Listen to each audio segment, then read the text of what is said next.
Assalamualaikum teman-teman semua, kembali lagi di Pods Baitul Hikmah Man 1 Kota Bengkulu, with me Ayatul Ehma. Nah, di sini kita kedatangan tamu yang spesial nih, sahabat kita, teman kita, salah satu siswa Man 1 Kota Bengkulu yang menyandang disabilitas, namun di balik itu ia memiliki segudang prestasi. Nah, Gung, bisa nih kita sapa teman-teman kita yang di rumah, Gung? Halo semua, Assalamualaikum warahmatullahi wabarakatuh. Perkenalkan, nama saya Agung Saputra. Saya salah satu siswa Man 1 Kota Bengkulu. Baik, Gung. Apa kabarnya hari ini, Gung? Alhamdulillah baik. Alhamdulillah. Kesini tadi naik apa, Gung? Kesini tadi saya naik ojek online. Nah, dari mana tuh, Gung? Dari asrama langsung ke Man 1. Oh, kan kita sama-sama siswa Man nih, Gung. Nah, asal Agung sebelumnya tuh di mana, Bro? Asal sebelumnya aku dari Linggau. Untuk orang tua, sekarang tinggalnya di Linggau. Oh, di Linggau juga. Iya. Jauh ya, Gung. Kalau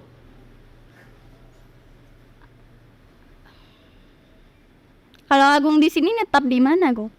Kalau aku di sini netapnya di asrama tempat aku bersekolah sebelum masuk Man. Boleh tahu nggak, Gung, di mana itu, Gung? Lokasinya itu di daerah Pasar Melintang, di Jalan Lekau Santoso, nomor 57. Oke.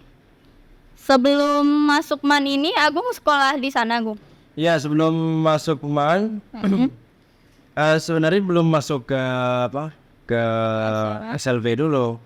Saya pernah juga sekolah di umum waktu di TK dan di SD sampai kelas 2. Oh. Gimana sih, Gung, Agung bisa milih Man 1 Kota Bengkulu ini, Gung? Saya memilih Man 1 Kota Bengkulu ini karena saya ingin memperdalam yaitu di bidang dakwah. Masya Allah. Itulah Agung awalnya masuk jurusan agama ya, Gung? Iya.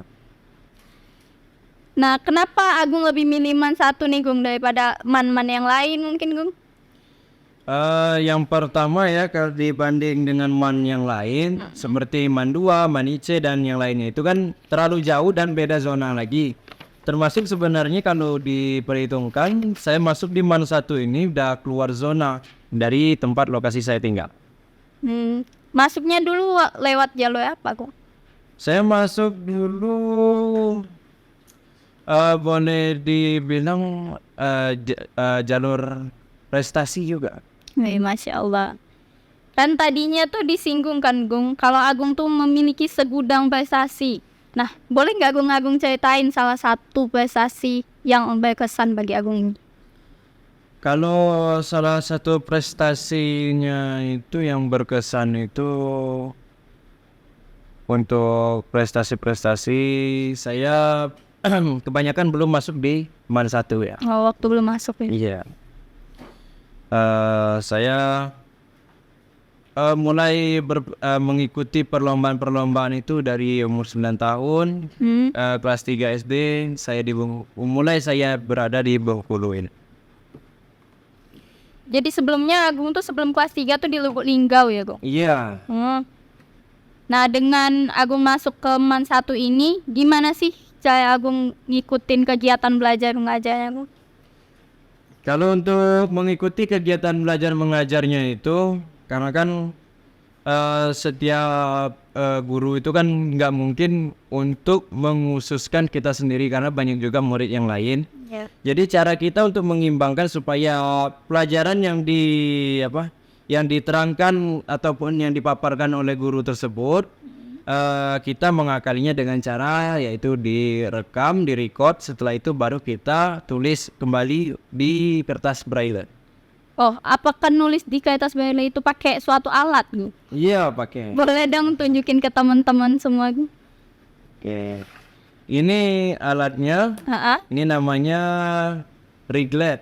Oh, itu yang papannya itu ya, Gung? Ya, ini papannya. Ini yang udah tingkat lanjut.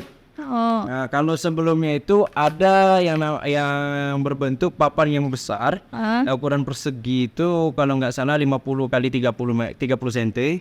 Itu ada seperti bolongan-bolongan kecil yang nanti dirangka polanya sama guru yang paham untuk membentuk huruf abjad seperti A sampai Z itu dengan menggunakan paku payung.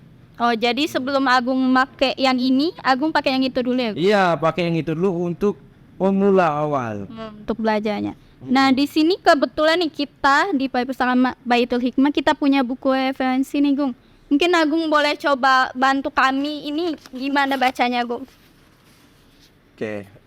Nah, jadi ini cara membacanya ini karena kita kan tidak bisa melihat kategori tunanetra. Iya, Gung. Nah, jadi kita menggunakan yaitu indera peraba. Karena yang dipusatkan itu untuk tunanetra ini yaitu perabaannya harus kuat. Mungkin Agung bisa coba bacain, Gung, buat teman-teman, Gung. Ini bacaannya buku pintar majas pantun puisi jilid Braille 1. Masya Allah. Nah, dengan Agung, kan Agung sekolah di sini nih. Agung udah ngikutin kegiatan belajar mengajar dan begitu. Lalu bagaimana dengan kegiatan interaksi Agung di MAN, Gung? Kalau untuk berinteraksi di MAN bersama teman-teman itu kalau untuk teman-teman sih kayaknya kebanyakan nggak mungkin untuk mengimbangi saya. Jadi otomatis saya yang harus mengimbangi teman-teman supaya bisa berinteraksi dan sama seperti mereka. Apa tuh motivasi Agung, Gung?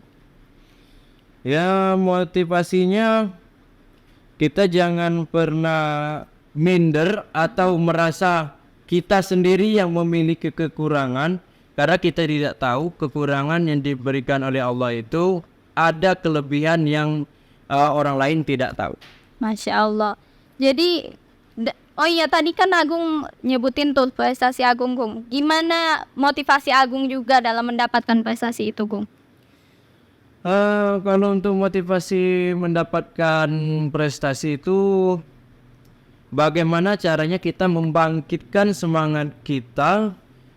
Jangan kita mendengar bahwasanya orang bilang seperti ini, kita ikuti kata hati kita bahwasanya orang lain bisa, kita harus bisa. Masya Allah. Dengar-dengar nih, Gung, Agung juga suka main gitar kan, Gung? Itu gimana awalnya Agung bisa belajar? Gitu. Kalau untuk gitar itu gimana ya?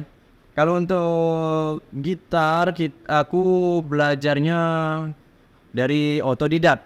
Wih, Dari apa? Nggak ada guru, nggak ada pembimbing. Saya mendengar dari YouTube, terus saya pahami letak-letak jarinya karena kan kita kan kondisi tidak bisa melihat nih. Nah, jadi kita cari tutorial yang menerangkan tutorial kunci A letaknya gimana, B gimana gitu. Nah, jadi kalau untuk dipreferensikan untuk guru kesenian itu nggak ada. jadi Agung tuh otodidak ya, Gung? Ya, bilang juga otodidak karena untuk menghafal chord itu hanya dihafal A, B, C, D, E, F, G, terus kunci lain. Nah, untuk mencari-cari lagu-lagu itu saya mendengar dari lagu tersebut, saya membedakan mana bunyi A, mana chord C, mana chord D dan lainnya. Jadi saya bedakan mana bunyi-bunyi kan itu kan ada masing-masing perbedaan dari masing-masing chord yang ada itu. Nah, berhubungan dengan musik nih, Gung. Kalau ayah tuh nggak salah sih, Agung menang juga lomba nyanyi ya, Gung. Itu gimana Agung latihan vokalnya juga, Gung? Kalau untuk latihan vokal itu gimana ya? Boleh dikata juga latihan mandiri. Otodidak semua, Gung. Alhamdulillah, itulah suatu kelebihan yang dari Allah. Masya Allah. Tinggal saya yang bagaimana untuk menjalani kelebihan itu, dan itu juga karena ya itu dari Allah Subhanahu wa taala semua. Masya Allah sekali. Mungkin Agung selama di MAN ini punya harapan ke depannya gimana, Gung? Ya, harapan kedepannya ingin menggapai apa yang saya awalkan, yaitu ingin memperdalamkan dakwah. Nah, itu yang saya ingin gapai, yaitu menjadi seorang pendakwah. Nah, Masya Allah sekali teman-teman. Dari sekian banyak prestasi Agung tadi, kita dapat ambil pesan ya teman-teman, bahwasanya kekurangan itu nggak nutup pintu kesuksesan kita. Mungkin Agung terakhir nih Gung, boleh nggak sih Gung kasih pesan dan kesan buat teman-teman semua tuh? Kalau pesannya itu untuk semua teman-teman, baik itu yang untuk kaum disabilitas ataupun teman-teman kita yang ada di rumah, jangan pernah kita untuk berputus asa dengan menghadapi suatu kekurangan kita. Cuman bagaimana cara kita meyakinkan diri kita berpegang teguh untuk ingin maju dalam kekurangan kita tersebut. Dan kesan saya di MAN 1 Kota Bengkulu ini, penyambutan mulai dari awal saya masuk sampai sekarang, alhamdulillah disambut dengan baik. Alhamdulillah. Baik Gung, makasih banyak udah menyempatkan waktunya hadir di podcast kita. Ya, sama-sama. Baik teman-teman semua, sekian dulu podcast kita pada hari ini.